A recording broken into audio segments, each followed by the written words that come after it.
brands lined up on the shelves. A lot of buying takes place as customers pick and choose among various brands. But where's the selling? The selling is in the brand. In this age of multimedia, the verbal endorsement of a product, essentially its guarantee, is represented by the brand name rather than by the personal recommendation of a salesperson. What has been true for years in the supermarket is now beginning to catch on across the marketing landscape. Except at the cosmetic counters, most department stores sell products without the help of a sales clerk. The sales clerk are there to help ring up sales, period. More and more, car dealers are adopting the one price, no haggling Saturn strategy. Bookstores, pharmacies, bed and bath outlets are almost all self-service retailers. Even shoe stores are moving in that direction. The retailing world is becoming one big Walmart supercenter. Products are stocked in depth, artfully arranged, and reasonably priced, but never sold.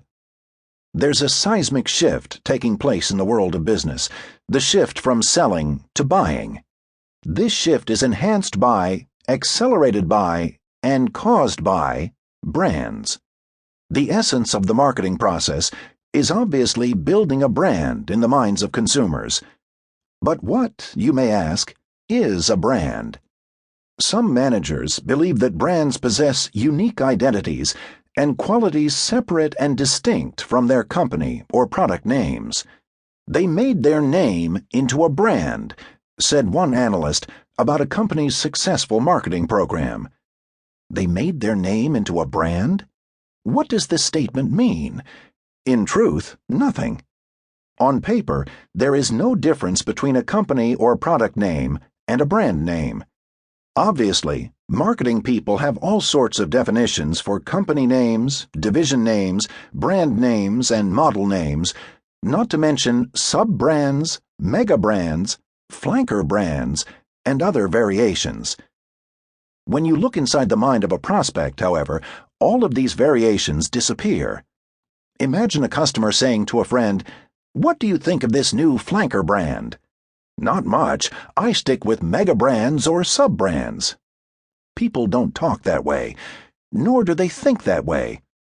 To paraphrase Gertrude Stein, a brand is a brand is a brand. A brand name is nothing but a word in the mind, albeit a special kind of word. A brand name is a noun, a proper noun, which, like all proper nouns, is usually spelled with a capital letter.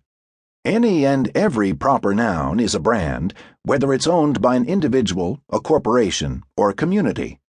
Patagonia is a brand name for a clothing line, but it's also a brand name for the tourist industries of Argentina and Chile interested in promoting travel to this pristine and beautiful place. Philadelphia is a brand name for the leading cream cheese, but it's also a brand name for the city of brotherly love.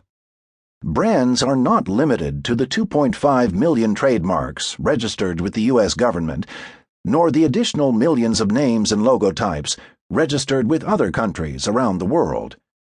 Any proper noun is a brand. You are a brand, and if you want to be truly successful in life, you should consider yourself a brand and follow the laws of branding outlined in this audiobook. The power of a brand lies in its ability to influence purchasing behavior, but a brand name on a package is not the same thing as a brand name in a mind. The customer who stops at a 7-Eleven to pick up a loaf of bread and a quart of milk usually ends up purchasing two branded products, yet there might be little or no brand preference in the buyer's mind. It's just a quart of milk and a loaf of bread, both commodity purchases. Yet the same customer might also buy a 6-pack of beer and a carton of cigarettes. Chances are high that the customer will search out a particular brand of beer and a particular brand of cigarettes to buy. Conventional wisdom suggests that beer and cigarettes are different from bread and milk. Beer and cigarettes are brand buys. Bread and milk are commodity purchases. While this may be literally true, it overlooks an important consideration.